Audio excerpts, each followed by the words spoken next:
Hi, Mitchell Dale. This is Rugby League Week's Friday Arvo Footy.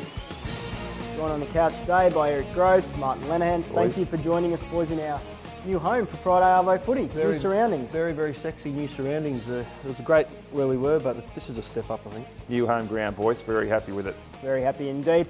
Talking about being happy, I cannot wait for tonight's game. Seagulls, Rabbitohs. For me, probably the game that could decide the minor premiership. I know Manly are 4 points clear. They dropped this one. Souths moved to within 2. Manly be looking over their shoulder for the rest of the season. Yeah, plenty of betting agency paid out already on Manly finishing on top, and they certainly will if they win this game. I think they will anyway. They're a real good chance for South. They copped a bit about being predictable in their style of play, but get a chance to make a real statement this week. Yeah, definitely. And over the next month, some big games for South to show their fans and the doubters that they are real contenders. Yeah, that's right. We actually spoke to Greg Inglis about that during the week, and he's acknowledged that as well. I think they've got the Broncos, the Bulldogs, the Cowboys. 3 pretty tough ones for the run-in, but they probably don't come much tougher than this one. Oh, I think we're stepping closer and closer, to the really solid brand of footy and what we're capable of doing. And it's been building for the last 3 weeks, and it's just shown over the last 2 weeks, to be honest. So, we just got to really solely concentrate on us and really knuckle down to training. As you can tell by the competition, it is a tight one, and you can see where yourself, you see where the team's at each and every week, and it's a good test for us this, next few weeks. I think we got 5 games left, and I think most of them, majority of them, are in the top 6. Yeah, look, it's interesting. I think that South copped all that grief about being predictable. They did put 50 on the blokes team who said they were, but I think Jeff Tuvey, we caught up with him this week, and he had some really interesting things to say, particularly about Luke Keary coming into the halves now instead of John Sutton and what that brings to the team. Yeah, certainly a bit more of an X factor. I don't think we will, because I think it was the comment was taken a bit out of context, but every side plays the same really week in, week out. It's just little variations. So I think that South will come. They're a quality side, and I hope they don't use that as motivation.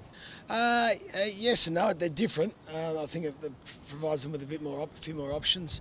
Obviously, they'll miss a key playmaker in Johnny Sutton. I think he's a fantastic player, so they'll miss him.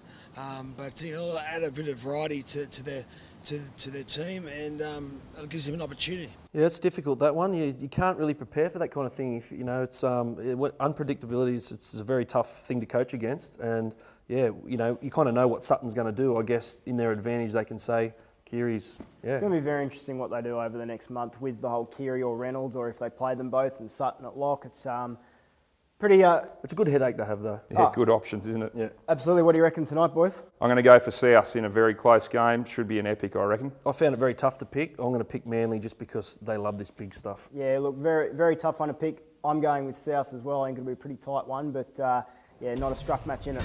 Okay, boys, the other one, it's a belter as well. Brisbane and the Dogs, and 2 sides have just fallen in the hole the past month. I think Brisbane were 2 points off the lead after round 13. They're now out of the 8. Canterbury had a share of the lead 3 weeks ago. They've lost their past 3. 2 sides desperate for a win. Yeah, the Doggies have given up 88 points in 3 weeks, so about 30 a game, and they're only giving up 18 over the whole season. So fallen in a big hole. I really think Canterbury just don't know where they're at with their game at the moment. I think too many of these big forwards all trying to ball play. A few of them had to go in there at 5'8". You just got to let Hodkinson and Reynolds run this show.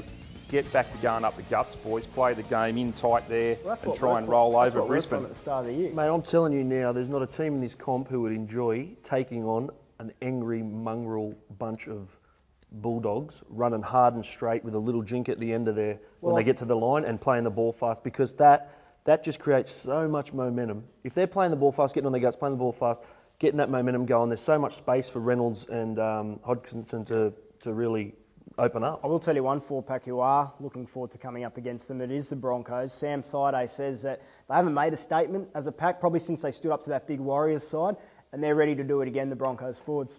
They've got great size, great skill in their forward pack.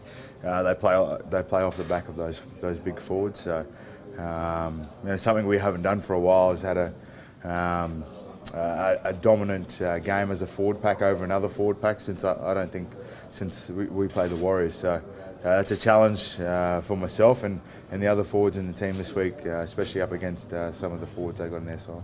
Yeah, hopefully we can pass our way through the middle. I mean, a lot of smart football will be good. That'll find us, giving them on the back foot. They're a big mobile pack, like I said, and hopefully we can string a few passes together and get them big boys making a few decisions, and hopefully, we can get a win for the fans Friday night. Yeah, I love Sam Thaida's honesty. I think, and that's a big declaration. I reckon it's going to be a huge clash, especially up the guts. I reckon they're both going to be mongrel packs this week, and it just makes for a great spectacle, doesn't it? Yeah, huge game, boys, as they both are tonight. What do you reckon? I'm going to have to go with the Dogs of War. I started the week in our Esteem magazine going for the Dogs. I flipped. I'm on the Broncos at home, 45,000 crowd. I reckon they can knock them off. Nice flip. Yeah, big backflip. No, I'm going to stick with the Dogs. I just think they can get the better of them. Josh Reynolds wasn't great last week, but I think he'll be better off. I think he'll be better for the run, and they'll have a bit more continuity, and I reckon they can get out of that 3-match losing streak. Eric. Hi. Encouragement Award, first one in our new home. Yep. This better be good, it's a big occasion. Hand the boot over carefully, please. I don't like the way you handle my boot. Okay, Encouragement Award this week, Gavin Badger. Mate, it's okay to have a little bit of a personality and a little sense of humour when the boys are joking around with you. Nate Miles made a little joke about the Sims brothers and Thor, and you just gave them nothing. Mate, smile. It's a game of footy, relax. This is going to your sense of humour. You've won the player poll, best ref in the game. I even voted for you. If you want to win it again next year, you're going to have to smile every now and then, buddy. All right?